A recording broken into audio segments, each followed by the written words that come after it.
For the EPE, Gunnar Hokmark. Thank you very much, Mr. Chairman, and thanks to you, Mr. Commissioner. First of all, I would like to say I reacted a little bit when you mixed tax fraud with multinational companies that are either following the law or not following the law. Such issues shall be dealt with in the court and in the rule of law, not by political statements.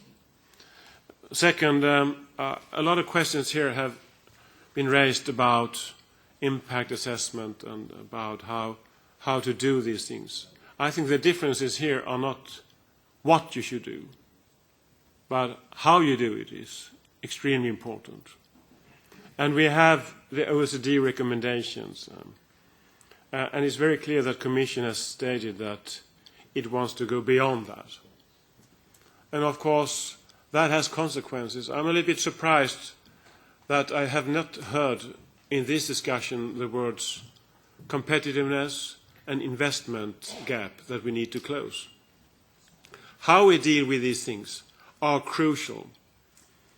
And it's very easy to do it in a way that suddenly one of the problems Europe has, and that is that we are having a higher general tax load than most other regions.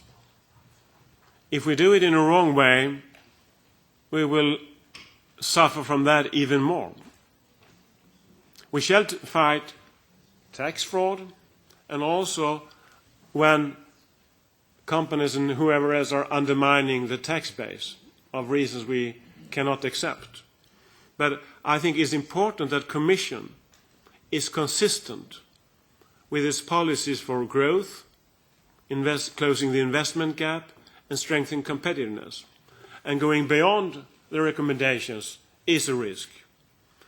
Ending up having higher tax load in the end, than even higher than we have today, and compared to the US, would undermine competitiveness. And I would like you to address these issues, because they will be crucial if we are to fight tax fraud and the tax evasion we want to stop. Merci, Monsieur le Commissaire. First, you're right. Tax fraud is different from tax planning, aggressive tax planning. But when firms, companies act knowing precisely where there are loopholes in our jurisdictions and take advantage of that, then we have a problem, because the result is loss for our public finances, is less taxes for those companies, and much more taxes for our SMEs. And this is why we should establish a difference, but our package wants to fight against as well tax fraud, tax evasion, aggressive tax planning, and the erosion of tax bases. And I'm sure you will agree on that, but it gave me the occasion to be precise on that point on which you were right. No, on competitiveness and attractiveness, that's a point on which I insisted, on the contrary, in my introductory remarks. And I want to do that again, because I truly believe that a coordinated approach in implementing those recommendations at the European level will, on the contrary, guarantee to our firms more legal security, less administrative burden, and a competition which will be fairer. So how could we explain that more than 100 jurisdictions already committed to implement the recommendations of the OECD and the G20 decisions in Antalya, if there would be such contradictions? We, on Korea, face a global and worldwide movement, fight against tax evasion, and we are not alone.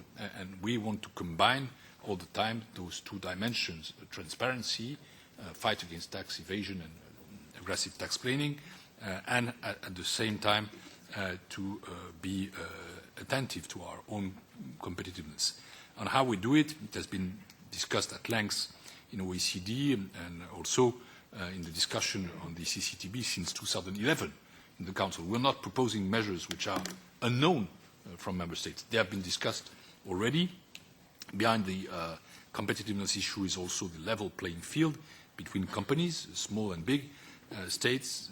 And studies show that small companies pay 30% more. And I think nobody can approve that. Competitiveness also relies on those SMEs.